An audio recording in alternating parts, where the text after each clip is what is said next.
जरा सोचिए, आप किसी भी ऐसे व्यक्ति के शरीर में प्रवेश कर सकते हैं जिसके बारे में आप सोचते हैं और उसे 5 सेकंड के लिए नियंत्रित कर सकते हैं। और यूँ मेरे साथ बिल्कुल ऐसा ही हुआ था। लेकिन कहानी में गोता लगाने से पहले चैनल को सब्सक्राइब करना, लाइक बटन दबाना और मेरे साथ इस यात्रा पर निकलना ना भूलें। मैं एक हाई स्कूल छात्र था। मैंने अपने माता पिता को खो दिया था और अपनी छोटी बहन अयूमी के साथ रहता था। मेरे पास एक दुर्लभ महाशक्ति थी जो किसी और के पास नहीं थी। मैं किसी के भी बारे में सोचकर उसे नियंत्रित कर सकता था, लेकिन इसमें एक दोष था। मेरी शक्ति केवल 5 सेकंड तक चलती थी और उस दौरान मैं पूरी तरह से होश खो देता था। जरा ऐसी शक्ति की कल्पना कीजिए। इस शक्ति से मैं आसानी से बैंक लूट सकता था, उदाहरण के लिए। लेकिन अन्य दिशाहीन किशोरों की तरह मैंने इसका उपयोग केवल लड़ने और शरारत करने के लिए किया। हालांकि अकादमिक वर्ष के अंत में हर कोई हैरान रह गया। मैंने उच्चतम अंक प्राप्त किए थे और रैंकिंग में शीर्ष पर था। लेकिन कैसे?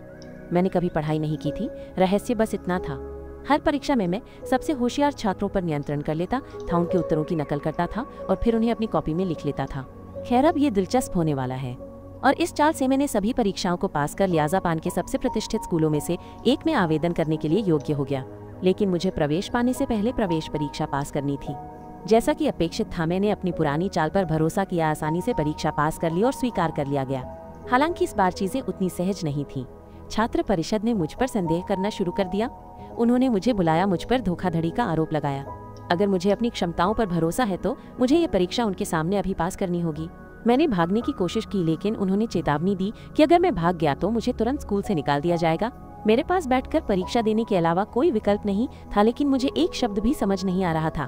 तभी मैंने अपनी शक्ति का उपयोग एक बार फिर करने का फैसला किया। इस बार छात्र परिषद के एक सदस्य पर यह सोचकर कि उन्हें जवाब पता होगा, लेकिन इसके बजाय मैंने कुछ पूरी तरह से अप्रत्याशित खोजा। अपने गुस्से में मैंने अपनी उत्तर पुस्तिका फाड़ दी। अचानक एक लड़की कहीं से प्रकट हुई और मेरी तस्वीर खींच ली। उसका नाम तोमोरी था और वो एक बिल्कुल अलग स्कूल से थी। उसने मुझसे कहा, मैंने तुम्हें अचानक बेहोश होते हुए कुछ तस्वीरें ली। तुम दूसरों के शरीर को नियंत्रित कर सकते हो, है ना? ये जानकर कि मैं उजागर हो गया था, मैंने भागने की कोशिश की, लेकिन एक और व्यक्ति मेरे पीछे भागा। एक बेहद तेज व्यक्ति, इतना तेज कि आपको पता भी नहीं चलेगा कि क्या हो रहा है। जब उन्होंने आखिरकार मुझे पकड़ लिया तो रहस्यमय व्यक्ति ने कहा, मेरा नाम जोज़ेरो है। मेरी शक्ति टेलीपोर्टेशन है। मैं अत्यधिक गति से चलता हूँ, लेकिन समस्या ये है कि मैं जब चाहूँ तब रुक नहीं सकता। मैंने पूछा, और तुम लोग मुझसे क्या चाहते हो?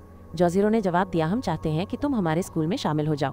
तोमोरी ने तब समझाया कि उनके स्कूल में बहुत सारे महाशक्तिशाली छात्र थे और मैं अकेला नहीं था। महाशक्तियाँ एक बीमारी की तरह है। वे किशोरावस्था में दिखाई देती हैं और अंततः गायब हो जाती हैं। इसलिए तुम्हें तब तक हमारे साथ रहना होगा जब तक तुम्हारी शक्ति फीकी ना पड़ जाए। हमारा स्कूल सभी विशेष शक्ति वाले लोगों को उन वैज्ञानिकों से बचाता है जो हमें गिनी पिग बनाना चाहते हैं। उसने आगे कहा, इतना ही नहीं, तुम भी छात्र परिषद में शामिल हो जाओगे और हम एक साथ अपनी तरह के अन्य लोगों को खोजेंगे। लेकिन मैंने उस विचार को अस्वीकार कर दिया। तोमोरी अचानक पलक झपकते ही गायब हो गई और फिर मुझे बुरी तरह पीटना शुरू कर दिया। उसकी शक्ति अदृश्यता थी, लेकिन इसमें एक दोष था। ये एक समय में केवल एक व्यक्ति पर काम करती थी, जबकि अन्य उसे सामान्य रूप से देख सकते थे। तभी मैंने उनके साथ जुड़ने का फैसला किया। मैं घर लौट आया, जहाँ मेरी छोटी बहन मेरे लिए खाना बना रही थी। बातचीत के दौरान उसने मुझसे कहा, हमारे पास माता पिता नहीं है, लेकिन मुझे लगता है कि हमारे साथ तीसरा व्यक्ति भी है। मैंने उसकी बातों पर ज्यादा ध्यान नहीं दिया और अपना काम करता रहा। बाद में मैं नए स्कूल में दाखिला लेने के बाद नए छात्रावास में चला गया, जहां मैं तोमोरी के नेतृत्व वाली छात्र परिषद में शामिल हो गया। उनका लक्ष्य महाशक्तिशाली लोगों को ढूंढना, उनकी रक्षा करना और उन्हें स्कूल लाना था। टीम को एक मुखबिर से जानकारी मिली जो उन्हें शक्ति वाले लोगों का स्थान बताता था, इसलिए उन्होंने एक एक करके लोगों को इकट्ठा करना शुरू कर दिया। यूसा नाम की एक प्रसिद्ध गायिका उनके साथ जुड़ गई। उसके पास एक रहस्यमय शक्ति थी जिसके बारे में उसे खुद भी नहीं पता था। वो अपनी मृत बहन की आत्मा को अपने शरीर में प्रवेश करने दे सकती थी। जब उसकी बहन की आत्मा ने उसे अपने कब्जे में ले लिया तो वो अपनी अद्वितीय शक्ति का उपयोग कर सकती थी, जो कि अग्नि नियंत्रण थी। बाद में यह पता चला कि तोमोरी का एक बड़ा भाई था जिसे गायन और संगीत का बहुत शौक था। हालांकि उसे और उसकी बहन को वैज्ञानिकों ने पकड़ लिया और क्रूर प्रयोगों के अधीन किया गया, जिससे वो पागल हो गया। एक दिन किसी ने उसे सुविधा से बचाया, लेकिन बहुत देर हो चुकी थी। उसकी आत्मा पूरी तरह से टूट चुकी थी। अब वह एक मानसिक अस्पताल में कैद है। वे उससे मिलने गए और वहाँ मुझे ये जानकर झटका लगा कि तोमोरी ने जो कहा वो सिर्फ एक मजाक नहीं था, यह एक भयानक वास्तविकता थी। इसके बावजूद उन्होंने अपना मिशन जारी रखा, दिन बे दिन शक्ति वाले लोगों की तलाश करते रहे। एक दिन मैं घर आया और देखा कि मेरी बहन ठीक नहीं है। मैंने उससे अगले दिन स्कूल न जाने के लिए कहा। अगली सुबह जब मैं स्कूल में था तो टीम को मुखबिर से एक नए शक्ति वाले व्यक्ति, एक विनाशकारी शक्ति वाले व्यक्ति के बारे में रिपोर्ट मिली। जब मुझे स्थान का पता चला तो मुझे एक अजीब बेचैनी महसूस हुई, क्योंकि जिस स्थान का उल्लेख किया गया था वो छात्र छात्रावास क्षेत्र था। क्या वो व्यक्ति मेरी बहन थी? तोमोरी ने पुष्टि करने का आदेश दिया, इसलिए वे उससे मिलने गए और उसके साथ कुछ समय बिताया। उन्हें कुछ भी असामान्य नहीं लगा, लेकिन अयुमी ने अपने भाई को बताया कि उसे एक भयानक दुःस्वप्न आया था। जब वे जाने वाले थे तो तोमोरी ने मुझसे अपनी बहन से दुःस्वप्न के विवरण के बारे में पूछने के लिए कहा। मैं वापस गया और पूछा और उसने जवाब दिया। मैंने देखा कि चारों ओर की जमीन दरक रही थी और पूरी तरह से ढह गई थी। मुझे सपने का मतलब समझ नहीं आया, लेकिन मैंने इस पर ज्यादा ध्यान नहीं दिया। अगली सुबह मैं स्कूल गया जबकि अयुमी अपने स्कूल जाने की तैयारी कर रही थी। मैंने एक बार फिर उससे न जाने के लिए कहा, लेकिन मेरे जाने के बाद उसने मौके का फायदा उठाया और मेरी जानकारी के बिना ही चली गई।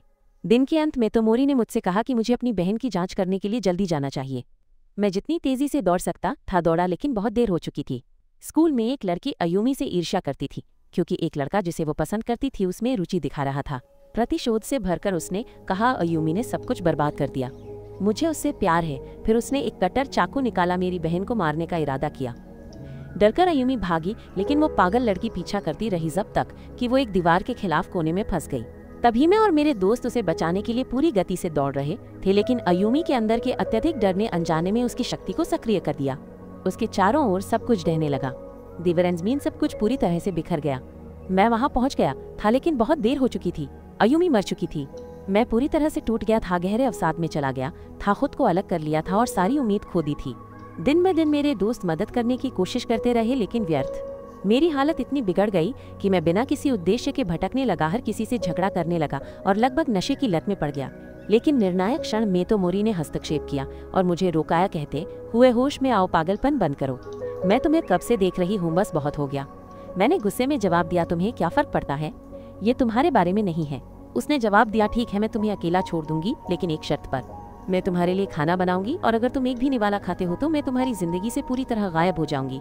अनिच्छा से मैं सहमत हो गया और उसके साथ घर चला गया जहां उसने मेरे लिए खाना बनाया। लेकिन जैसे ही मैंने इसे चखा मुझे झटका लगा। ये वही खाना है जो अयुमी मेरे लिए बनाया करती थी। मुझे ये कभी विशेष रूप से पसंद नहीं था, लेकिन वो हमेशा मेरे लिए ये बनाती थी और उसके साथ प्रोत्साहन के शब्द लिखती थी। मुझे उसकी याद आई और मेरी आंखों में आंसू आ गए। मैं रोने लगा और फिर बिना रुके खाने लगा। मुझे नहीं पता था कि मैं क्यों रो रहा था। मेरी बहन द्वारा बनाए गए खाने की यादों से अभिभूत होकर मैंने पूरी प्लेट खा ली। तभी तो मोरी मुस्कुराई और बोली, खैर तुमने सिर्फ एक निवाला नहीं खाया, तुमने पूरी प्लेट खा ली। इसका मतलब है कि तुम हमारे साथ रहोगे। आखिरकार मैं मुस्कुराया। मैं अपनी टीम के पास वापस आ गया था और आगे बढ़ने की मेरी इच्छा फिर से प्रज्वलित हो गई थी। बाद में तोमोरी ने मुझे एक बैंड के कॉन्सर्ट में ले जाने का फैसला किया जिसे वो पसंद करती थी, वी बैंड जिसे उसका भाई भी पसंद करता था। हम एक साथ गए और मैं बज रहे गाने से हैरान था। ये पहली बार प्रदर्शित किया जा रहा था, लेकिन मैंने कहा, मुझे यकीन है कि मैंने ये गाना कहीं सुना है। तब यादें उमड़ने लगीं और मैंने अपने दिमाग में एक विकृति महसूस की। मैं बेहोश होकर गिरने से पहले अपनी पूरी ताकत से चिल्लाया। तभी हमने यूयू का अतीत देखा और पाया कि जब वो छोटा था तो उसे एक सुविधा में कैद कर लिया गया था जहां महाशक्तिशाली लोगों पर प्रयोग किए जाते थे। हमें ये भी पता चला कि उसका एक बड़ा भाई था जिसके पास सबसे शक्तिशाली शक्ति थी जो समय यात्रा थी। इस वजह से उसे हमेशा आंखों पर पट्टी बांधी जाती थी ताकि वो इसका इस्तेमाल न कर सके। इसके अलावा हमने पाया कि यूयू की असली शक्ति दूसरों को नियंत्रित करना नहीं थी, बल्कि अन्य शक्तियों को चुराने और अवशोषित करने की शक्ति थी, लेकिन उसे इसका कभी एहसास नहीं हुआ था। हर किसी ने यूयू के भाई को मुक्त करने की योजना बनाई ताकि वो समय में वापस जा सके और उन्हें बचा सके, और यूयू ने वास्तव में उसे बचा लिया। उसके भाई ने तब सभी को इकट्ठा करने और उनकी रक्षा करने के लिए अतीत में वापस यात्रा की, लेकिन हर बार वो असफल रहा। इससे उसे अपनी गलतियों को सुधारने के लिए लगातार समय में वापस जाना पड़ा। हालांकि हर बार जब उसने अपनी शक्ति का इस्तेमाल किया तो उसकी दृष्टि का एक हिस्सा चला गया। अगर वो पूरी तरह से अंधा हो गया तो वो अपनी शक्ति का फिर कभी उपयोग नहीं कर पाएगा। वो आखिरी बार तक कोशिश करता रहा जहां उसने अपनी पूरी दृष्टि खो दी, लेकिन इस बार उसने अपनी सभी गलतियों से सीखा था। उसने शक्ति वाले लोगों को इकट्ठा करने और उनकी रक्षा करने के लिए स्कूल स्थापित किए। फिर उसने किसी को अपनी याददाश्त, साथ ही यूयू और अयुमी की याददाश्त को मिटाने के लिए कहा ताकि उन्हें कभी याद न रहे। यूयू अचानक उठा और कुमागामी को अपने सामने खड़ा पाया, वह लड़का जो शक्ति वाले लोगों का पता लगा सकता था। उसने कहा, तुम आखिरकार याद कर रहे हो, मेरे साथ आओ, तुम्हारा भाई इंतजार कर रहा है, हम तुम्हारी बहन को बचा सकते हैं। वे जंगल में गहराई तक गए जहां उन्होंने एक गुप्त दरवाजा खोला जो पहाड़ के अंदर जाता था। वहां यूं आखिरकार अपने भाई से फिर से मिला जिसने उससे कहा, जब मैंने अपनी दृष्टि खो दी तो मैं अपनी शक्ति का उपयोग नहीं कर पाया, लेकिन तुम अकेले हो जो अयुमी को बचा सकते हो। यूयू भ्रमित था। कैसे? उसने पूछा। उसके भाई ने जवाब दिया, क्या तुम भूल गए? तुम शक्तियां चुरा सकते हो, तुम्हें मेरी शक्ति लेनी होगी, समय में वापस यात्रा करनी होगी और छोटी लड़की को बचाना होगा। यूयू ने वास्तव में समय में वापस यात्रा की और वही दृश्य दोहराया गया, लेकिन इस बार उसने अपनी बहन की शक्ति चुरा ली और उसे बचा लिया। उसके बाद वह कुमाग्मी से मिला और उसे अपने भाई के पास ले जाने के लिए कहा।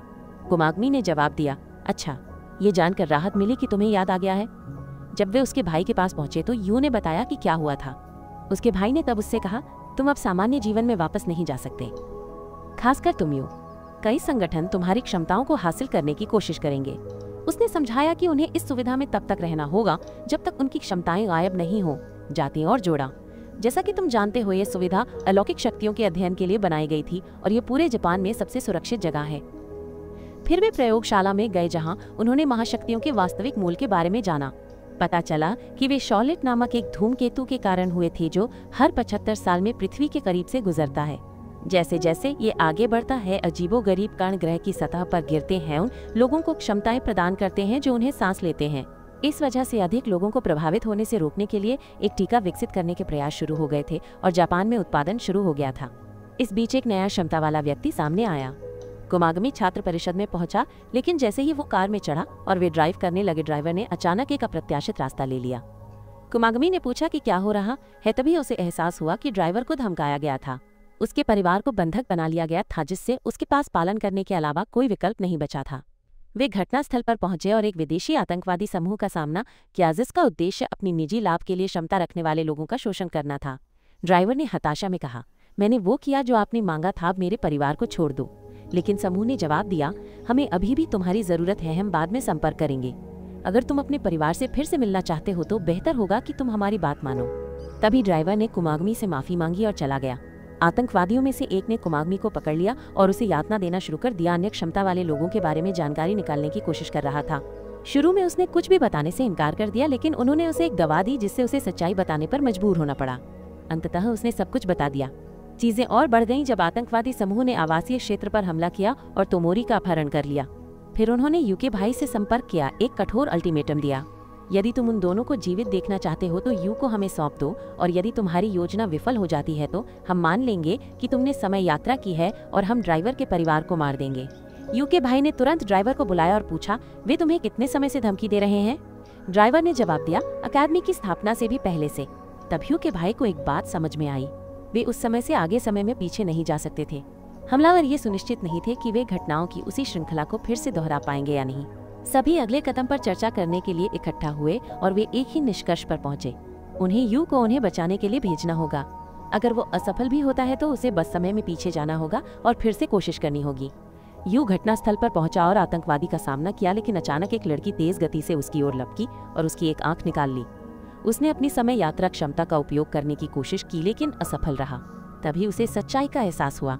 उसकी क्षमताएं तभी काम करती थीं जब उसकी दोनों आंखें खुली होती थीं।